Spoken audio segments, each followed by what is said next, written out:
बिहार की चुनावी यात्रा में मौजूद हैं। इस वक्त की सबसे बड़ी खबर दिल्ली से चलकर आ रही है। उस खबर है जयप्रकाश सिंह की वापसी।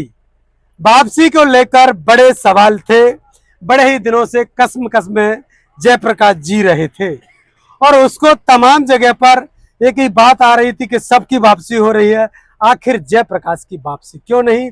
आज से इस खबर को सुनकर सभी के जुबान पर ताला लग जाएगा और जयप्रकाश सिंह का आज से ग्राउंड में शुभारंभ हो जाएगा। इस तमाम बातों के लिए हमारे साथ मौजूद है हमारे चुनावी यात्रा में अजीज हमारे मित्र, हमारे भाई पराग महेंद्रा, जो कि लंबे समय से बिहार में मौजूद हैं और उनका विश्लेषण तो आप जानते ही हो, राजनीति का बड़ा ज्ञान रखते हैं और बड़े तरीके से राजनीति को देख रहे हैं। आज मैं उनसे जानने की कोशिश करूंगा कि बसपा की राजनीति में जयप्रकाश सिंह का क्या महत्व रहेगा। खासकर बताया जा रहा है कि जिम्मेदारियों की जो भूमिका है उनको पश्चिम बंगाल में लगाया जा रहा है। नेक्स्ट ईयर वहां पर चुनाव हैं और चुनावों को किस तरीके से देखा जाएगा, इन सभी बातों को लेकर हमारे साथ जुड़े हैं पराग भाई। पराग भाई, आपका स्वागत है। बहुत बहुत शुक्रिया आपके तमाम दर्शकों को। आप जैसे शुरुआती दौर पर आपने कहा कि हम बिहार की चुनावी यात्रा में हैं, तो लोगों से बातचीत करने का सिलसिला है शुरू है और बीच चुनाव में खबर आती है कि बहुजन समाज पार्टी के जो राष्ट्रीय उपाध्यक्ष रहे जयप्रकाश सिंह, उनकी वापसी हो रही है।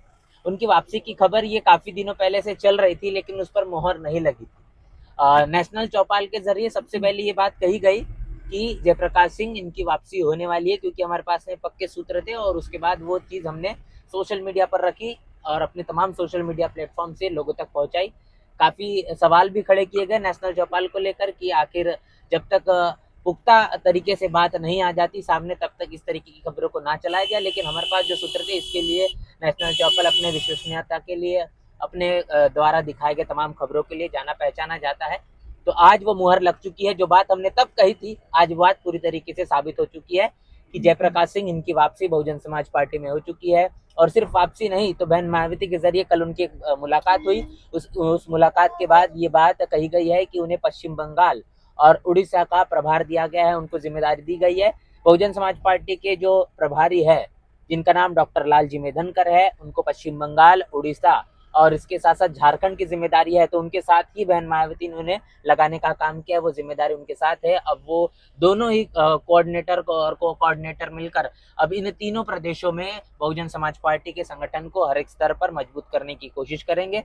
और इस बात की कहीं ना कहीं उम्मीद थी कि जयप्रकाश सिंह की वापसी जरूर होगी, क्योंकि आपने देखा कि किस तरीके से बड़े बड़े एलिगेशंस लगाए गए, गुटबाजी के चलते अनेकों तरीके की चीजें कही गई। उसके बाद भी बहन मायावती के जरिए सार्वजनिक तौर पर जिन लोगों के जरिए गलती हुई है, उन्होंने माफी मांगी, जिनका नाम आप बखूबी जानते हैं, डॉक्टर अशोक सिद्धार्थ। उन्होंने सोशल मीडिया पर अपनी माफी मांगी। आकाश आनंद की वापसी हुई, डॉक्टर अशोक सिद्धार्थ की वापसी हुई, नितिन सिंह इनकी वापसी हुई। और लोग ये कह रहे थे कि अगर इनकी वापसी हो सकती है तो पिछले 6 साल से जयप्रकाश सिंह सोशल मीडिया से लेकर तो तमाम जगहों पर ये बात कहते हुए नजर आ रहे हैं कि बहुजन समाज पार्टी के कार्यकर्ता के तौर पर किसी भी तरीके से बसपा में मुझे शामिल कर दिया जाए, मैं किसी भी स्तर पर किसी भी संगठन के पद पर काम करने के लिए, सिर्फ एक कार्यकर्ता के तौर पर भी काम करने के लिए बसपा में तैयार हूँ।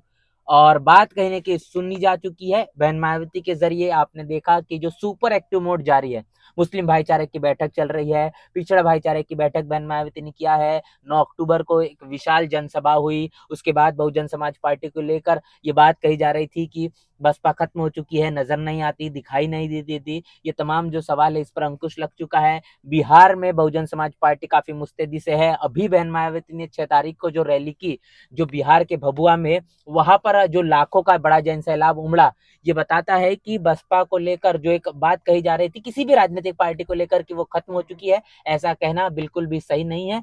क्योंकि हर एक राजनीतिक पार्टी के पास अपना अपना एक जनाधार होता है और बसपा के पास में एक राष्ट्रीय पार्टी होने के नाते पूरे देश में अपना एक जनाधार है, अपने एक पहचान है और उसको लेकर लोगों में इमोशन है। बहन मायावती को आज भी लोग इतने इमोशन से जुड़े हैं कि उनके लिए सर्वस्व न्यौछावर करने के लिए तैयार है। तो जयप्रकाश सिंह की ये वापसी बहुजन समाज पार्टी के लिए काफी ज्यादा सकारात्मक हो सकती है, और कितनी ज्यादा सकारात्मक होगी अब ये तो मेरे हिसाब से समय के चलते पता चलेगा। आपने जैसे कहा कि अभी अगले साल ही चुनाव है, तो चुनाव के पहले ये जिम्मेदारी देना ये कहने के उनके लिए एक परीक्षा के तौर पर भी माना जा सकता है।